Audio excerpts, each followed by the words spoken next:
దేవుని బిడ్డలారా, ప్రభునామమున మీకు శుభములు. ఇప్పుడు 147వ దావీదు కీర్తన 3వ చరణాన్ని కొద్ది నిమిషాలు ధ్యానం చేసుకుందాం.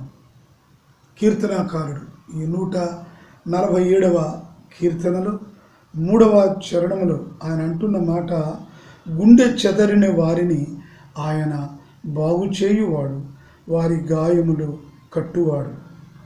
గుండె చెదరడం అంటే గుండెపోటు వస్తే ఆపరేషన్ చేస్తాడని కాదు అర్థం. గుండె చెదరిపోయిందంటాం మనం. అప్పుడప్పుడు అమ్మో ఆ ఆపద జ్ఞాపకం చేసుకోవాలంటే భయం వేస్తుంది నాకు. ఇప్పుడో వచ్చిన ఆపదను ఎలా దాని నుండి బయటపడ్డామో జ్ఞాపకం చేసుకుంటే, అమ్మో నేనేనా, ఆ శ్రమ నుంచి బయటపడ్డానా నేనేనా అని ఒళ్ళు జరదరిస్తుంది. అమ్మ గుండె చెదిరిపోతుంది జ్ఞాపకం చేసుకుంటే అంటుంటాం. అది గుండె చెదరిపోవడం అంటే. ఈ గుండె చెదరిన వారిని బాగు చేయువాడు యెహోవా. ఎవరి గుండె చెదరిన వారు? పరిశుద్ధ గ్రంథంలో చరిత్రలోకి మనం వెళితే, ఐగుప్తు దేశంలో అమ్మివేయబడినటువంటి హిబ్రూ జాతి ప్రజలు 100 సంవత్సరాలు అక్కడ ఊడిగం చేసి తలుచుకుంటేనే గుండె పగిలిపోతుంది అని గుండె చెదరిపోయిన స్థితికి వెళ్ళిపోయారు. అలాగే మనం బబులోను చెరకు వెళ్ళిన వాళ్ళని కూడా మనం చూస్తే వారి గుండె చెదరిపోయింది. ఏం చేయాలో పాలుపోవడం లేదు. అయితే అది దేవుడిచ్చిన ఆశీర్వాదమా శాపమా అని మనం ఆలోచన చేస్తే, ఏదో మనం చెబుతుంటాం క్రిమినల్ ప్రొసీజర్ కోడ్ అని, అంటే భారతదేశ శిక్షా స్మృతి అంటే ఏముంటే దానిలో ఫలానా తప్పు చేసిన వాడికి ఫలానా శిక్ష, ఫలానా తప్పు చేసిన వాడికి ఫలానా శిక్ష, ఇలా వివరణ ఉంటుంది. అలాగే దేవుని చిత్తంలో కూడా దేవునికి వ్యతిరేకంగా ప్రవర్తించినప్పుడు బబులోను చెరకు అమ్మివేయబడ్డారు. అలాగే ఐగుప్తు దాస్యానికి అమ్మివేయబడ్డారు. అందుచేత బబులోనైనా ఐగుప్తైనా ప్రజలు గుండె చెదరిపోయింది వాళ్ళకు. ఎన్నాళ్ళు పడతారు? తరాలు మారిపోయాయి, దాస్యం పోవడం లేదు. తరాలు మారిపోయాయి, శిక్ష తగ్గడం లేదు.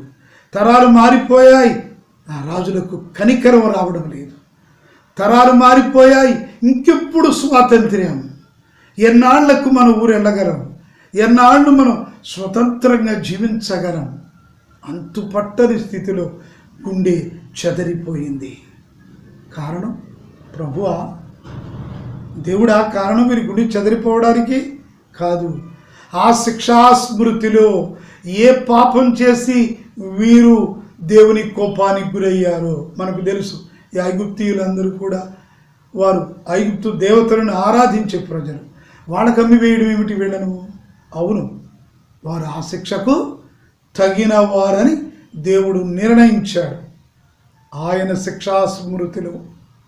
అందుచేత ఆ శిక్షా స్మృతి ప్రకారం మనం చేసిన స్వయంకృతాపరాధాలతో, మనం చేసిన మన సొంత బాధ్యతతో చేసిన మన పాపాలతో దేవునికి కోపం పుట్టింపగా ఆయనలు దగ్గర ఉన్న శిక్షా స్మృతి ప్రకారం మనకు శిక్ష విధించబడుతోంది.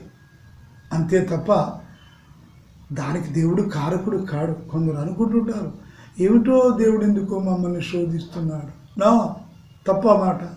దేవుడు శోధించేవాడు కాడు కానీ పరీక్షించేవాడు. అనేక మంది పరీక్ష గురైన వాడు ఉన్నారు. అందుచేత దేవుని సన్నిధిలో వారి గాయములు, గుండె చెదరిన వారి గాయములు. నా వయస్సు 65 సంవత్సరాలు.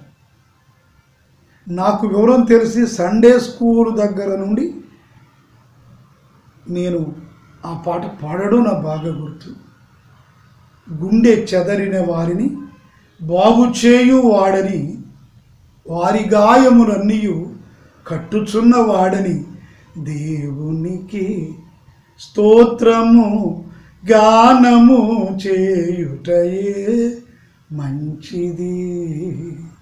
ఇదేగా మనం పాడుతున్నాం. ఎన్నేళ్ళు ఎన్నాళ్ళు నువ్వు ఏ క్రైస్తవ సంఘానికి చెందినవాడవైనా ఈ పాట అందరూ పాడే పాటే.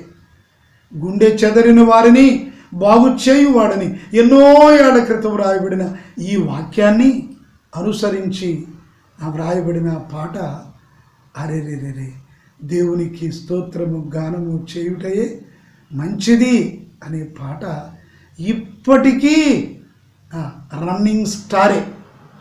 క్రైస్తవ సమాజంలో ఆ పాట ఒక స్టారే.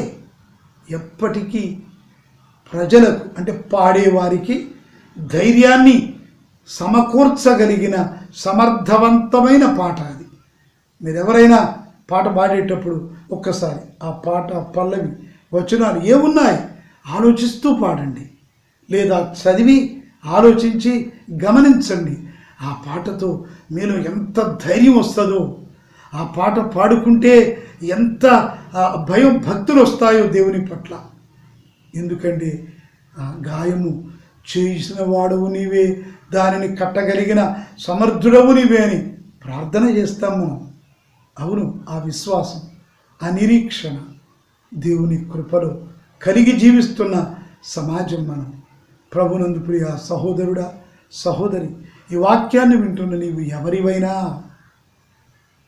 నీ గుండె చెదరిపోతే, నీ కష్టమో నీ భార్య కష్టమో, నీ కష్టమో నీ భర్త కష్టమో, మీ కష్టమో మీ బిడ్డల కష్టాలో, కష్టం ఎవరిదైనా మీ వారికి కష్టం కలిగినప్పుడు గుండె చెదరిపోతుంది.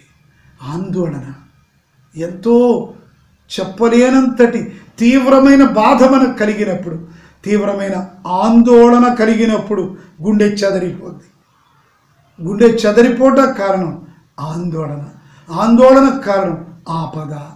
ఆపద కలిగినప్పుడు ఆందోళన వస్తుంది, తప్పించుకునే మార్గం లేదని భయపడతాం. పెద్దవాళ్ళు అనేవాడు, ఏం దోచకపోతే తూర్పుకు తిరిగి దండం పెట్టమని.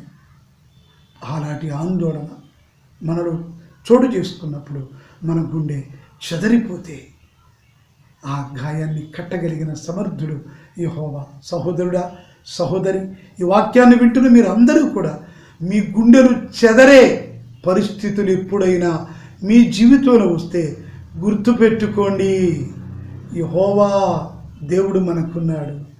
ఆదరణకర్త అయిన పరిశుద్ధాత్మ దేవుడు మనకున్నాడు. నమ్మి మీ కష్టాలను, మీ ఇబ్బందులను, మీ గుండె చెదరిపోతే నాకెవరున్నారు అని ఆందోళన నీలో వస్తే యేసయ్య ఉన్నాడని జ్ఞాపకం చేసుకో. ఆయనే విమోచకుడు, ఆయనే రక్షకుడు. అలా మీ జీవితంలో మీకు కలిగిన ఆందోళనలు, గుండె చెదరిపోతే యేసయ్యను నమ్ముకోండి, యేసయ్య దగ్గరకు రండి. మీ గుండె చెదరిపోయిన స్థితి నుండి మిమ్మల్ని బాగు చేస్తాడు, మీ గాయాలు కడతాడు. అందుచేత ఆయన నమ్ముకోండి. మీ గుండె చెదరిపోయిన పరిస్థితులు ఎప్పుడైనా మీకు దాపురిస్తే, మీరు ఒంటరి వారైపోయామని భయపడితే యేసయ్యను ఆశ్రయించండి, మేలు పొందండి. అలాగున దేవుడు మిమ్మందరినీ దీవించునుగాక. ప్రార్థించుదాము. పరిశుద్ధుడైన మా దేవ, మీ పాదములకు వందనములు తండ్రి. ఈ వాక్యమును విన్నవారికి ఈ వాక్యాన్ని ఫలింపజేసి ఎప్పుడైనా ఎన్నడైనా వారి గుండె చెదరిపోతే వారిని ఆదరించండి, ఆశీర్వదించండి. వారు ఆ స్థితిలో నిన్ను నమ్ముకొని ఆదరణకర్తమైన నిన్ను ఆశ్రయించి ఆ గాయములు కట్టుకొనగలిగిన జీవితాన్ని ఈ బిడ్డలకు ప్రసాదించండి తండ్రి. వీరి గృహాలలో ఎవరైనా అనారోగ్యాలతో ఉన్నా, ఆర్థిక బాధలలో ఉన్నా, సాతాను శోధనలలో ఉన్నా, శత్రు బాధలలో ఉన్నా, వాటన్నింటి నుంచి ఈ బిడ్డలకు విడుదల కలుగజేసి దీవించమని ఈ ఉజ్జీవి యూట్యూబ్ ఛానల్ ద్వారా లక్షలాది మంది నీ వాక్యమును విని ఆత్మీయ శారీరక మేలులు పొందినట్లుగా సహాయం చేయమని యేసు నామమున వేడుకొని ప్రార్థన చేయుచున్నాము తండ్రి. ఆమెన్. తండ్రి, కుమార, పరిశుద్ధాత్మ త్రిత్వదేవుని కృపయు సమాధానమును సదాకాలము మీకు తోడయుండునుగాక. ఆమెన్.